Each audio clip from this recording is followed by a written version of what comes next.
તમે હું અત્યારે ચર્ચા કરીએ છીએ ત્યારે જો ખેડૂતોએ ચોખ્ખે ચોખ્ખું કહી દીધું, અમે કોંગ્રેસના ભાષણ સાંભળવા આવ્યા નથી. નંબર 1.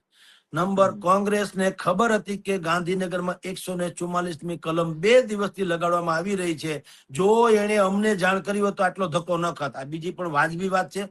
અને ત્રીજી વાત એને એમ કીધું કે અમારે ગાંધીનગર જવાની વાત થઈ હતી, 19માં સભા સાંભળવાની ક્યાં વાત થઈ? તો સભાનું કેવું જોઈએ ને કોંગ્રેસે કે ભાઈ આપણે 19માં જો આપણને ગાંધીનગર જતા રોકવામાં આવે તો આપણે ત્યાં કિસાનો ભેગા થશું, ત્યાં નેતાઓને આપણે આખી રણનીતિ ઘડશું.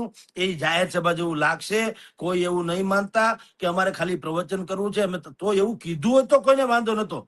અહીંથી તો બસ ચાલો જાણે હાવ રેઢું પડ છે. મેં તો તમારી ચેનલમાં જ મેં રોનકભાઈ કીધેલું કે ભાઈ નહીં જવા દે ગાંધીનગરમાં.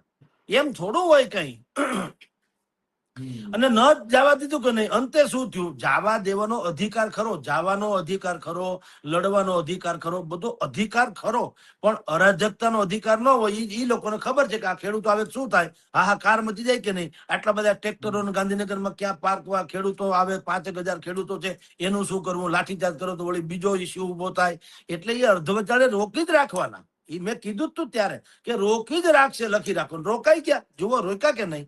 અને પછી આ લોકોએ પાછી સભા રાખી. સભામાં પાછું જુઓ બેનર, પોસ્ટર, મંચ, ખુરશી, ટેબલ, માઇક. એનો અર્થ એમ છે કે તમારું તો પ્રી પ્લાન હતો જ. તો તમારી ભાષણ જ કરવા. આ જ પ્રોબ્લેમ છે. અને અહીંયા મંચ ઉપર પાછા કોણ છે? પાલભાઈ તો ઠીક છે, લાયક છે કે એને અહીંયા જમીન ઉપર લડત આદરી હતી ને આપણે ઘણા દિવસોથી જોતા હતા. ત્યાં મંચ ઉપર એવા લોકો છે જેના જબામાં કોઈ દી આમાં જેને કહેવાય ને માટીનો છણકોય ન પડ્યો હોય એવા, એસી માંથી સીધા અહીંયા આવ્યા હોય એવા. ભલે ઘડી બે ઘડી એને ટ્રેક્ટર હાંકતા હોય એવા ફોટા પડવી લીધા, પણ એને પૂછો તમે કોઈ દી પરસેવાનું ટીપું પાડ્યું છે ક્યાંય? ખેતરમાં કોઈના શેઢે જઈને બેઠા છુઓ? ક્યાંય ખાડા ગાળ્યા છે ત્યાં તમે કોઈ દી જે તે તંત્રની સામે બખોડા લીધા છે? બખોડા એની હારે બાંધ્યા છો? બોલ્યા છો? કાંઈ નહીં. ઓફિસમાં બેઠેલા સ્ટેટમેન્ટ આપે. અને આ તમારી જાણ કરતા જેટલા લોકો ત્યાં મંચ ઉપર આવવા માંગતા હતા એમાંના મોટા ભાગને તો સ્ટેટમેન્ટ સુધા નથી આપ્યું.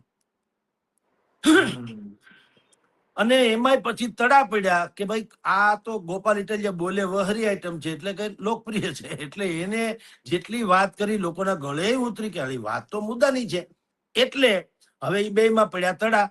હવે બે એકબીજાને ભાજપની બી ટીમ ગણાવે. બોલો પેલા તો આ તમારામાં જ હંપ નથી તો મેળ ક્યાંથી પડે?